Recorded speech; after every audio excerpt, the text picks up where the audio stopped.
Hi, it's Tanya, and today we're going to wrap this whole thing up on the 7 skills and abilities that I'm working and improving upon for you.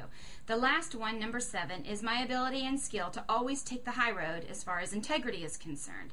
In a real estate transaction, a lot of times there are situations that come up that are questionable as to whether or not it is legal or even just moral.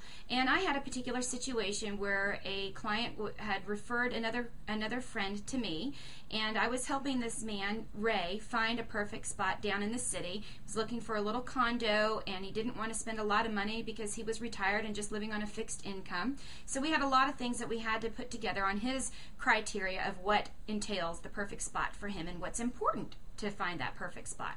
And one of the things we identified was if it's an older home, he needed to know that he doesn't have to come out of pocket for a lot of extra expenses because he doesn't have those. He's on a fixed income. So we found a wonderful little condo down in the city in Toco Hills, and it was something where the systems were original, and he was a little concerned.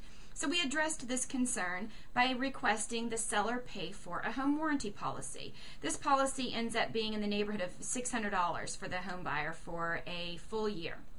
And the cost is supposed to be paid for, as on the contract was noted, by the seller. Well, we got to the closing, the day of closing, we still hadn't received a contract to review ahead of time. Normally we get these 24 hours in advance, but we were not able to use a closing attorney that I suggested and that I'm familiar with. And the lender, who was my buyer's lender, we had a lot of problems during this, and we had to stay on top of him, and I really had to micromanage to make sure that he was doing things that seemed to be falling through the cracks.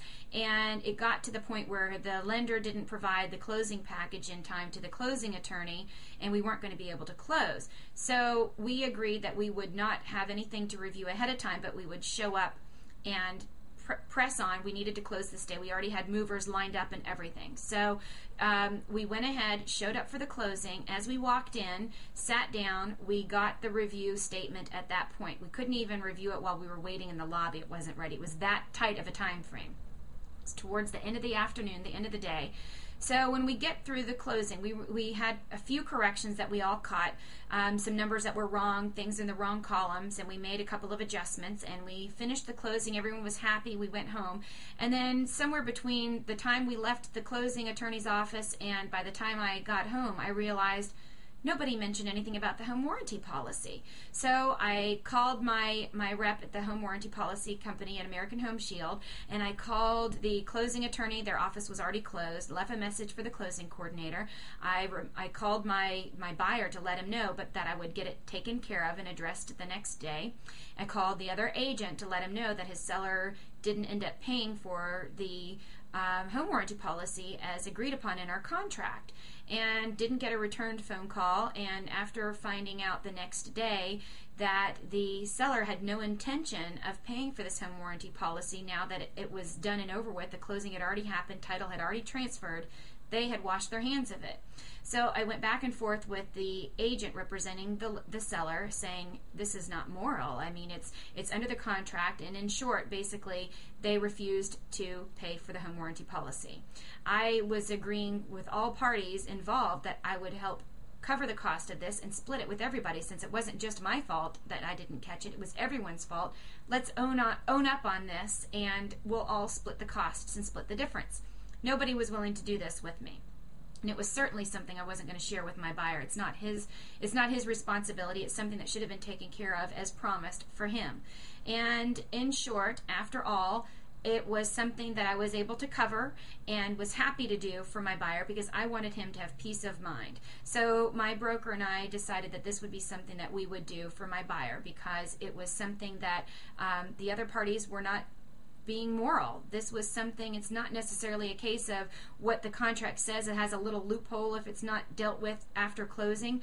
And to me, I just would never function my personal day-to-day life like that, and certainly not my business. So I share this story with you to let you know that if there is something that you as a seller or a buyer deserve, I will make sure that it happens.